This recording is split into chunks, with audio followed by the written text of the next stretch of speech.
You're watching Boone TV News, Iowa's #1 high school news show. Hello, fellow Toreadors. I am Janae Hoffman, and welcome to our weekly news show. Last Wednesday, several Iowa veterans visited Boone High School to share stories and answer questions of BHS students. Here's Brock Wilkening with the story. On Wednesday, March 30th, Boone area veterans connected with students at Boone High School to share their experiences and stories throughout their service. This event was a chance to show how the war had a personal impact on people's lives and create an image of serving in the armed forces. When I got out of the service for the last time in 2000, I weighed 178 pounds. History teacher Miss Morley was well pleased of how the event turned out and explains the impact this event had on the students. This event was fantastic, I think. It went nice and smoothly. We planned for this really well, and these veterans are polished at this. They really know what they're doing. I think students took a lot out of this experience. It was truly valuable for them. Junior Rachel Leese was the student mastermind behind bringing the veterans to Boone High. Well, I hope that other people can connect with the veterans and learn their background stories, because I feel like a lot of times when we learn about the wars, it's kind of impersonal, and then this way we make it more personal by talking to people who were actually there. One veteran shows how this event is different than watching a documentary or reading a book. Let's put some faces on the history books. You've got people right here in the community that's done a lot in their lifetime, and when you study history, you watch the war films, it's all in the abstract. This puts real life people to the faces and things that we have accomplished. This has been Brock Wilkening, and from all of us at Boone TV, thank you for your service. BTV's Maddie Desher witnessed Boone High's greatest battle of all time, the Cupcake Wars. Here she is with the lowdown. The second annual Cupcake Wars took place this past Thursday and Friday. The Cupcake Wars is a competition, and it's a lesson for the students as well, where they pick a theme as a class, and then they have to make cupcakes as well as decorate them towards the theme or whatever the theme is. And the theme this year they voted on was tropical and emojis. So they couldn't decide on one theme, so they decided on two themes. And then judges come in and they actually do judge the cupcakes off of the decorations, the presentation, and the flavor of the cupcakes, as well as the quality of the cupcakes. Mr. Chucker Miller explained what he enjoyed about being a judge and what his favorite cupcake was. I enjoyed getting to taste a variety of cupcakes in very creative manners. My favorite cupcake would have to be Team 2. They had two different cupcakes. They had a special mango flavoring, but I gotta say their topping of umbrellas and brown sugar sand really set them over the top. I just think it's a good experience for students to see kind of how the whole process of, presentation and also quality, how that kind of comes into play when you are doing or creating a baked good or even a meal, how you have to kind of remember all those elements on color and presentation and texture and everything. It just really helps them to pay attention to those different things. It also gets adults involved and the rest of the school kind of involved too, so that's kind of a plus. This has been Maddie Desher from Boone TV. Thank you, Maddie. The season may be over for the drill team, but they're already looking forward to next year. Here's Tanner Frost with more on the recent tryouts.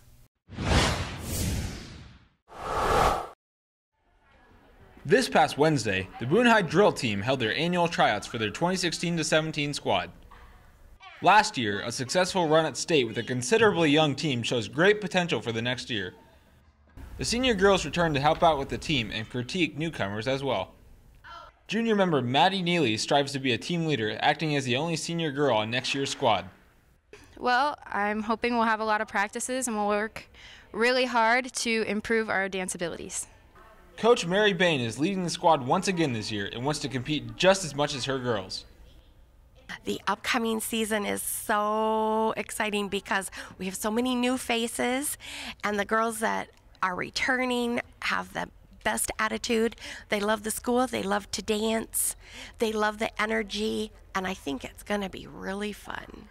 The girls have great bonds together, and they must work perfectly to choreograph their dances to become the top squad in state. I'm looking forward to working hard to get a place at state and having a lot of fun with my team. The girls' practice begins this August in preparation for their upcoming season, so good luck to the BHS drill team, and this has been Tanner Frost from Boone TV. Thanks, Tanner. And now, here's Justin Elsner with this week's sports. Hello to all our sports fans. The boys tennis team had quite the run at state last spring, and they are looking to do the same this season. Here's Corbin Waffle with a recap from their first meet this past Tuesday in Norwalk. The boys tennis team had their first meet of the year last Tuesday at Norwalk. The Doors got off to a great start behind number 6 Mason Holst dominating his opponent 6-1 in both sets, and number 3 Ethan Patterson beating his competitors 6-2 and 6-3. At number 1 singles, Boone continued their winning ways with Danny Anderson as he took the dub 6-1 and 6-4, and also he won at doubles with Andrew Troe 6-1 to 7-5. Boone started their season off hot, beating Norwalk 11-0, not dropping a single varsity match. This has been Corbin Waffle from Boone TV Sports. The girls tennis team also had their first meet Tuesday night as they faced the Warriors of Norwalk. In case you missed it, here's Jason Mui with the recap.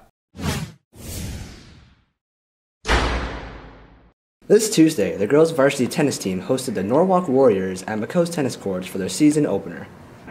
The girls' team found success early in the match with their top 6 single players dominating the Warriors, only giving up 3 sets as a team. The girls continued their domination into the doubles matches by sweeping the Norwalk Warriors in all 5 matchups. Davi Patterson and Carly Romick showed great teamwork in the number 1 doubles match and won with ease, defeating Norwalk's top doubles team. The number 2 doubles team of Brianna Sternberg and Morgan Borsch had similar results with their 12-1 victory. With strong performances throughout the varsity lineup, the girls' tennis team started the season strong, shutting out the Warriors 11 matches to 0. The girls will be looking to carry their momentum into Friday's Invitational by hosting an Invitational at McCoe's Park Tennis Court starting at noon. This has been Jason Moy from Boone TV. The girls' track team held their first home meet on March 31st. Liz Faunez went to the Oval and has your recap. On Thursday, March 31st, the girls' track team had their first home meet of the season. They competed against 4 teams: Roosevelt, Fort Dodge, Marshalltown, and Newton. One of the first big wins of the meet came from the shuttle hurl relay. Running for Boone was Claire Moline, Madeline Dare, Jada Wyrick, and Payne Lyons. With a strong start from Moline, the girls held the lead for the entire race. Lyons took them to the finish line with a total time of 1:08.93. A new meet record. We need to work on being persistent and getting our break lines to be perfect and just keep practicing.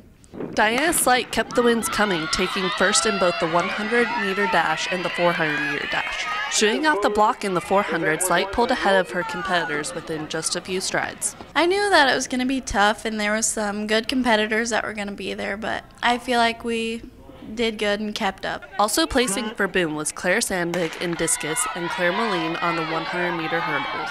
Overall, Boone placed second in the meet with 134 points. Their next home meet will be Thursday, April 28th. This has been Liz Faunus from Boone TV Sports. That is it for sports from this past week. Now back to you, Janae. Thanks, Justin. 2 guys in a movie watched a horror comedy, The Visit, this past week. Rotten Tomatoes gave it a 64%. Let's see how our movie lovers rated the flick.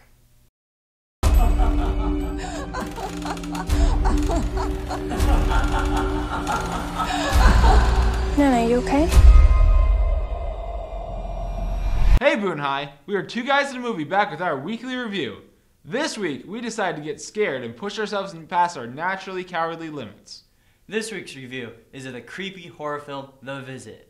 Becca and younger brother Tyler say goodbye to their mother as they board a train and head deep into Pennsylvania farm country to meet their grandparents for the first time, welcomed by Nana and Pop Pop. All seems well until the siblings start to notice increasingly strange behavior. Once the children discover a shocking secret, they begin to wonder if they'll ever make it home. This movie was pretty unsettling, but also had a twist that will blow your mind. However, it doesn't really stand out as terrifying, so we decided to give this movie 6 goats out of 10. Pros of the visit are, it had many unexpected scares, a surprisingly good storyline, and had some funny parts that break the tension during scary moments.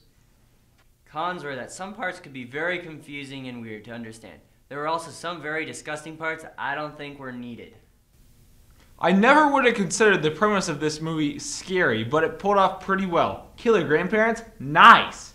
After watching this, I don't know if I'm ever going to my grandparents' house again. They might try to kill me after watching what happened. The ending of the film was the best part, with a plot twist that you're sure to love. This has been 2 Guys in a Movie reviewing The Visit, and we recommend this movie if you don't mind avoiding the elderly. And have a great day, Boone High.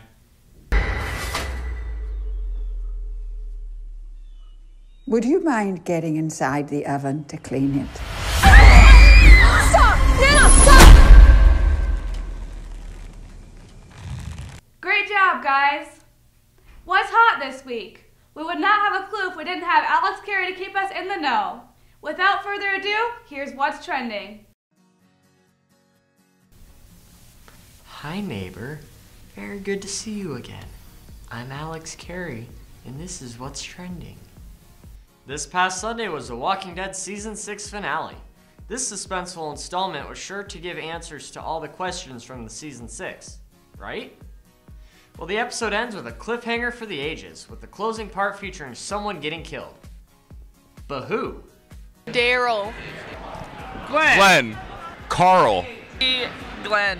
It was clearly Daryl, okay? Interesting ideas. Only 6 months till we find out. WrestleMania was also this Sunday. And set a new record for attendance and booze. While Shane McMahon did his best to save the show with a leap reminiscent of Mick Foley.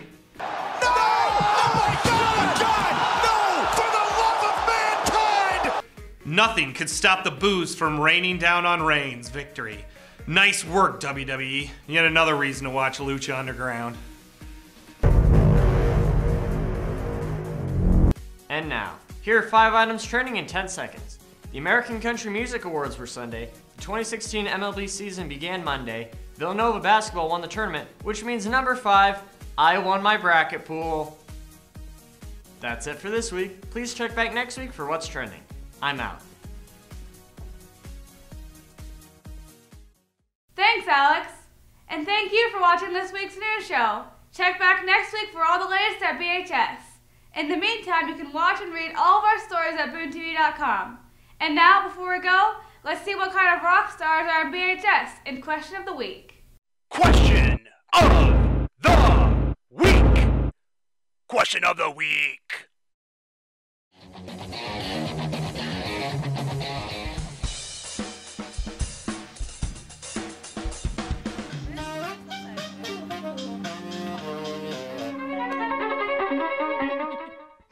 If you were a worldwide music sensation, what music would you create? Definitely opera. I'm really good at it. I'd sing rock and roll because I rock and roll. I would sing like an electronic indie dance pop type thing, something you could really get down to. I'd be a rapper. If I were a singer, I would sing slow African jazz. If I were a world-renowned singer, I would be performing in a mariachi band. Ya no me cantes cigarra, que cabe su sonsonete, que tu canto aquí en el alma, como un puñal se me mete, sabiendo que cuando Question of the Week! Question of the Week!